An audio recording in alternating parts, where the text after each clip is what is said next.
Welcome back. Let's continue talking about timing and lagged effects of stabilization policies.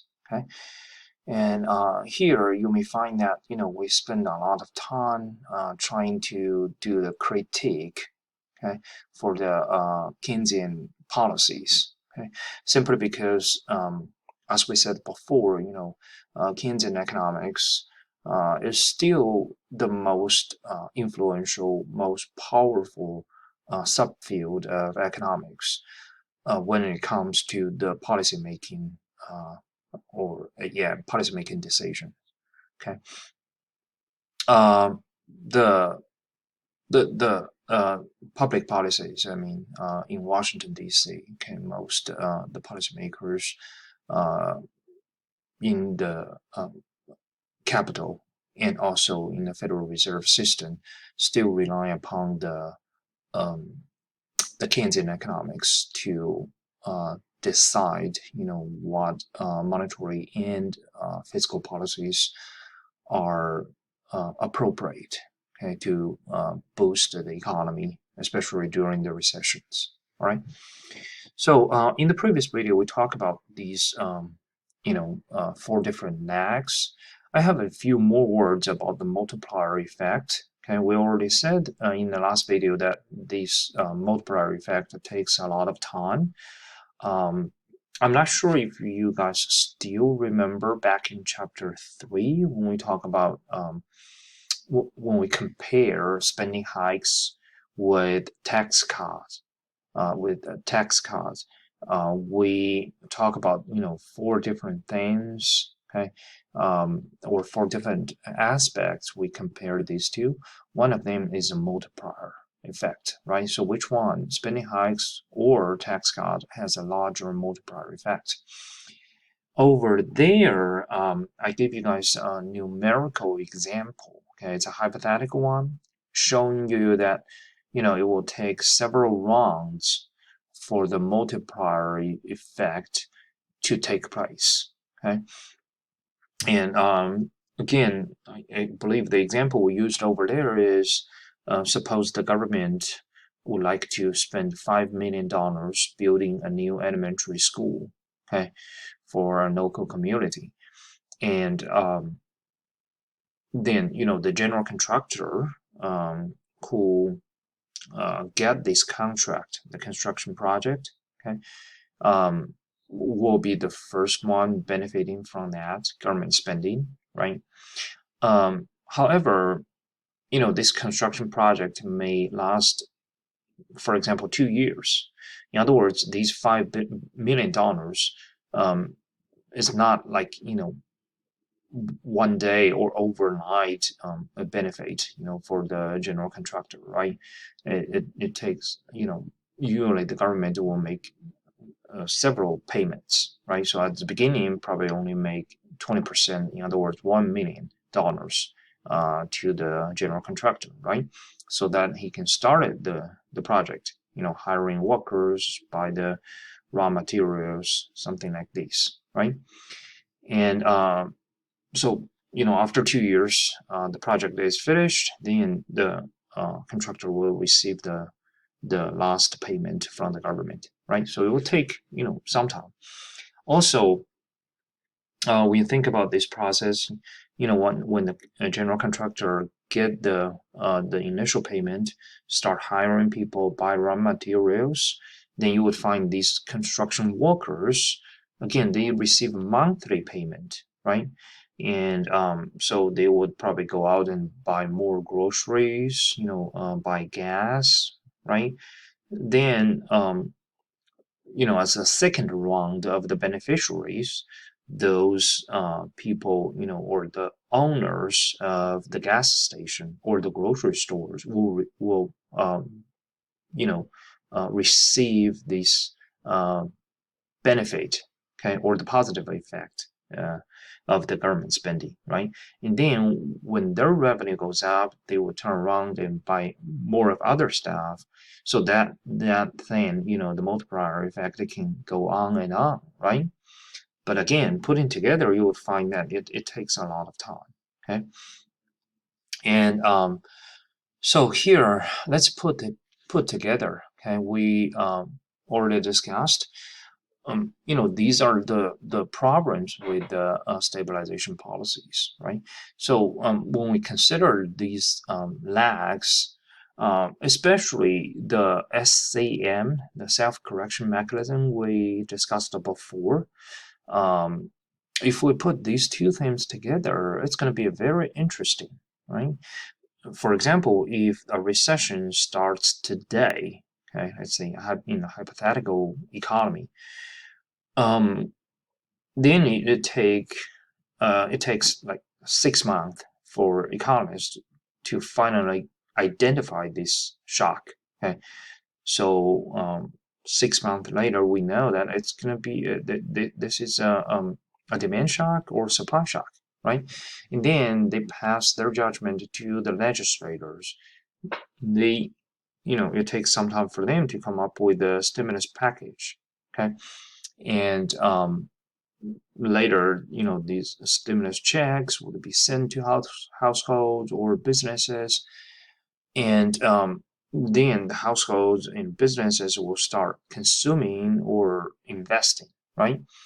So it takes, for example, if this process, the whole process would take 2 years, okay, from the beginning of the recession to, the beginning of the stimulus package, um, uh, to affect the economy. Okay? In other words, they really start, building the schools and benefiting the local community.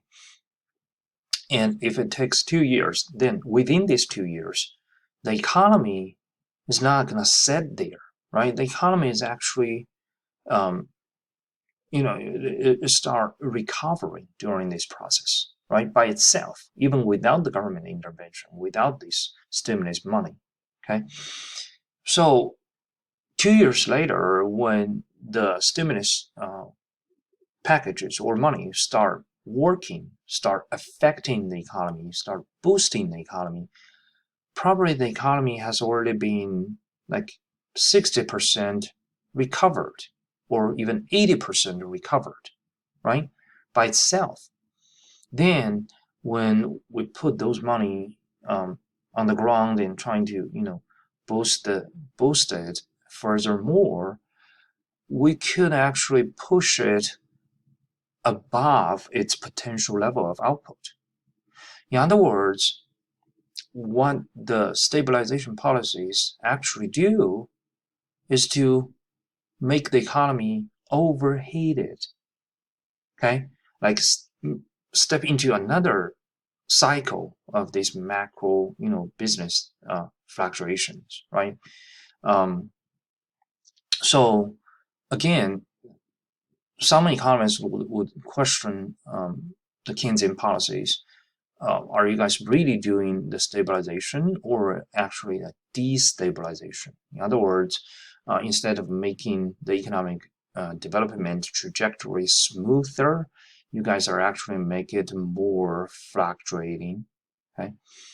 Again, that's just one opinion. Okay, and given what we already discussed, and as I said before, at the beginning of this video, um, simply because the Keynesian economics or policies are the most popular, powerful ones. So we definitely want to use a microscope to look at its problems to make sure that it goes the way the policymakers expected or desired, right? All right, now here the next thing we're gonna break down the stabilization policies and look at the fiscal policies and the monetary policies separately, okay, and see what are the issues associated with them. Okay, now here, as I already mentioned, that back in chapter 3, we already discussed, we already compared spending hikes with tax cuts, right? Over there, we talk about the 4 different aspects. Okay, I'm not sure if you guys still remember. So the first one would be the crowding out effect, right? We said that spending hikes has a larger crowding out effect, which is not desirable, right? Because it says that, the policy actually crowds out the private investment. Okay. And the second one is the government and national debt. This is because, especially for the U.S., okay, the federal government, does not actually have extra money or the budget surplus to do this. So if they want to spend more or cut taxes, either way, they have to go to the financial market and borrow. They have to issue the treasury bonds and borrow the money to be able to do that. Okay, and the money they borrow today, it has to be paid back in the future, right? So that's why we see kind of the insanely, fast accumulation of the federal government debt. Okay, which will be the burden we put on the shoulders of the future generations. Okay. So the third issue is the no efficiency of the government-led investment, as we said, because the property right is not clearly defined. Okay, what the government invested in terms of the money or the project is not really the government owned, right? It's actually the every taxpayers in this country all together, right? We own that, but it also means that nobody really owns it. So that's the third one. The last one is how large the government spending or tax cut multiplier is, right? We are curious about that. Now here I want to share more evidence we find in terms of which industries has a larger multiplier effect. Okay, so this one comes from a study after the 07-08 global financial crisis, okay, or it's also called the Great Recession, okay, which is the most severe economic recession after World War II. Okay, so we get the data, for different industries.